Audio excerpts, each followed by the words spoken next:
Halo, Assalamualaikum. Perkenalkan, namaku Hernis Ahyani, biasa dipanggil Nisa, dan aku dari Prodi Bioteknologi Angkatan 2020. Alhamdulillah, em, saat ini aku udah diterima menjadi awardee ISMA ke National Taiwan University. Nah, di sini aku ingin cerita tentang pengalamanku sewaktu mendaftar ISMA. Indonesian International Student Mobility Award itu ternyata sebuah bukan pertukaran sih, kayak visiting student yang ke luar negeri. Mungkin awalnya ini sih karena dari dulu sebenarnya tuh aku tuh pengen banget belajar di luar negeri, kayak dimanapun nggak apa-apa, yang penting aku bisa belajar, aku bisa nyari ilmu di luar negeri buat cari gimana sih pendidikan yang di sana, yang di luar sana, kemudian juga gimana rasanya bisa hidup di luar gitu, nggak di Indonesia gitu. Nah itu awalnya karena memang keinginan aku juga. Kalau persiapan itu sih karena ISMA sendiri kan seleksinya itu ada 2 tahap. Yang pertama tahap berkas, terus yang kedua tahap wawancara. Nah tahap berkas sendiri itu pemberkasannya kurang lebih ada tes bahasa Inggris, bisa TOEFL, IELTS atau Duolingo English Test. Terus juga ada esai, ya selain ada transkrip dan dokumen-dokumen selainnya. Untuk persiapannya sendiri yang paling utama itu adalah tes bahasa Inggris sama esainya, itu yang paling penting banget. Dan aku merasakan bahwa persiapan 2 hal itu bisa menjadi goal untuk aku lulus di ISMA. Sebenarnya sih for your information ya too much information lah, TMI. Aku tuh sebenarnya udah 2 kali daftar ISMA. Jadi di tahun 2022 ya. 2022 itu aku juga sudah mendaftar ISMA. Tapi sayangnya gagal. Jadi tahun ini aku daftar lagi. Nah, dulu itu mungkin karena persiapannya belum terlalu matang dan karena memang aku belum terlalu tahu menau dengan ISMA. Dulu persiapan bahasa Inggrisku masih kurang, jadi aku dulu menggunakan tes Duolingo English Test dan itu hasilnya kurang memuaskan. Jadi memang udah lewat passing testnya, tapi ternyata skornya belum cukup untuk aku bisa goal jadi ISMA awardees, karena yang lain pasti hebat-hebat banget kan karena di seluruh Indonesia. Nah itu aku merasa bahwa tes bahasa Inggris tuh penting banget untuk kita naikin skornya. Nah, terus habis itu kalau untuk esainya sendiri, aku juga merasa kalau dengan esai yang bagus itu juga bisa membantu untuk kita goal jadi ISMA awardees. Dulu esai aku tuh menurutku kurang sistemik ya, kurang menjelaskan tentang masing-masing pertanyaan yang ditanyakan. Jadi aku kurang elaborate, kurang menjelaskan secara detail, dan itu penting banget ternyata. Ini sebenarnya unik banget di pendaftaran ISMA yang tahun ini. Aku tuh banyak menghadapi masalah-masalah genting, dan ini sebenarnya lucu. Pertama di seleksi pemberkasan itu saat kita mendaftar, kan mendaftarnya lewat website resminya ISMA. Dan itu memang terkenal websitenya itu kalau sudah H-1 close itu biasa nge-crash websitenya.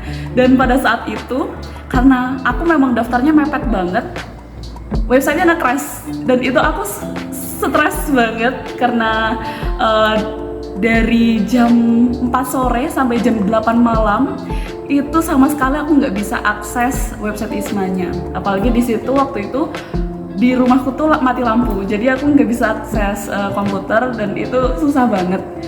Aku hampir nyerah dan kayak udah mau nangis karena aku udah tes Duolingo-nya, udah bikin esai dan segala macam, kan sayang banget kalau ternyata nggak bisa ke-upload ke website ISMA-nya. Nah, pada saat itu alhamdulillah banget, ini juga berkat doa ibu dan juga kehendak Allah, akhirnya jam 9 mungkin sebelum deadline-nya yaitu jam 12 itu akhirnya bisa ke upload. Itu kayak wow, hampir aja gitu.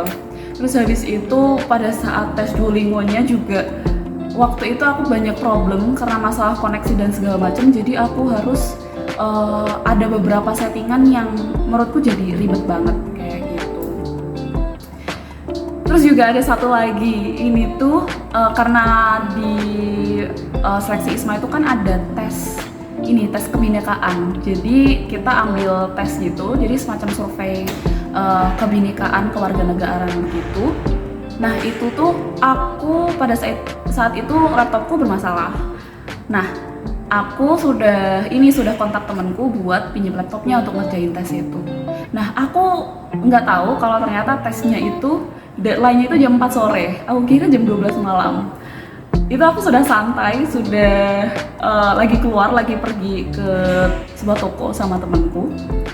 Tapi deadline-nya itu ternyata 15 menit lagi, karena di situ aku keadaan di tokonya itu 15.45. Jadi aku ngerjain tes kewarganegaraannya di toko itu. Bener-bener di pojokan toko, aku buka laptop, pakai laptopnya temanku, terus langsung ngerjain. Dan itu hampir aja nggak kesubmit.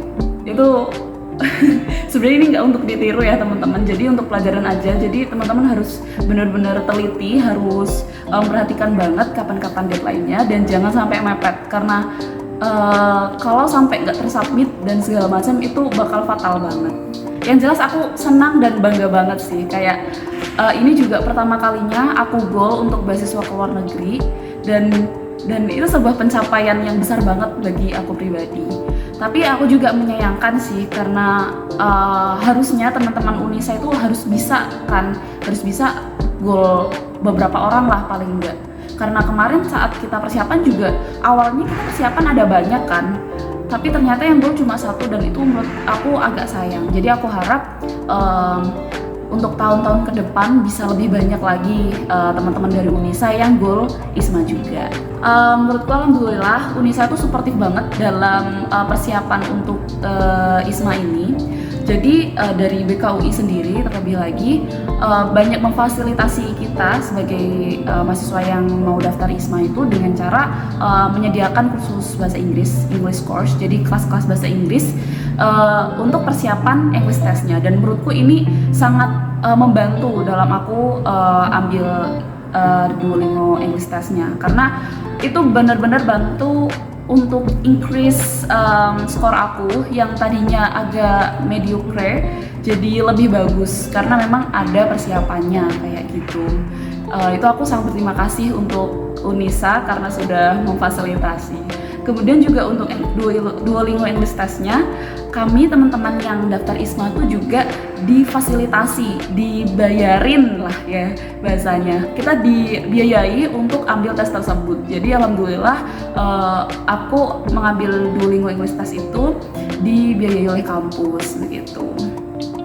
Kemudian juga perihal dokumen-dokumen yang harus disiapkan itu juga sangat dibantu.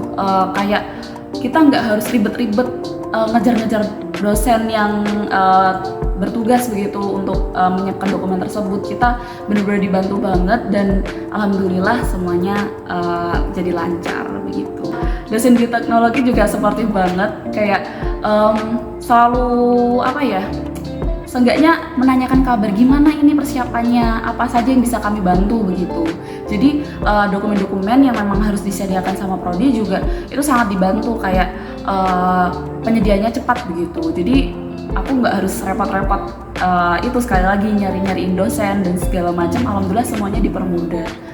Kalau menurutku lingkungan kampus juga mendukung sih. Terlebih lagi kalau misalkan dari teman-teman semuanya yang lain juga saat mengambil Duolingo English Test juga itu difasilitasi oleh kampus untuk menggunakan ini perpustakaan kampus. Jadi perpustakaan kampus kami di Unisa kan ada semacam bilik-bilik ruang meeting begitu. Nah itu alhamdulillah dipinjamkan untuk kami selama beberapa jam untuk ngambil tes itu, dan alhamdulillah wifi yang disediakan di sana juga lancar. Jadi alhamdulillah tes yang kami ambil juga lancar gitu.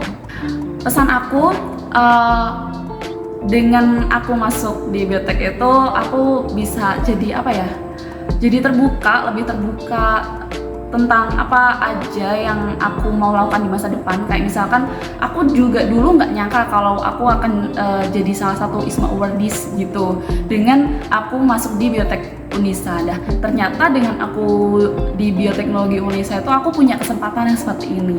Jadi buat teman-teman yang mau mendaftar di Bioteknologi Unisa, buruan daftar, soalnya benar-benar kampus ini tuh memfasilitasi yang benar-benar memfasilitasi gitu. Jadi peluang teman-teman untuk apply dan keterima menjadi awardees Unisa juga akan lebih meningkat begitu. Mungkin itu aja sih dari aku. Terima kasih. Wassalamualaikum warahmatullahi wabarakatuh.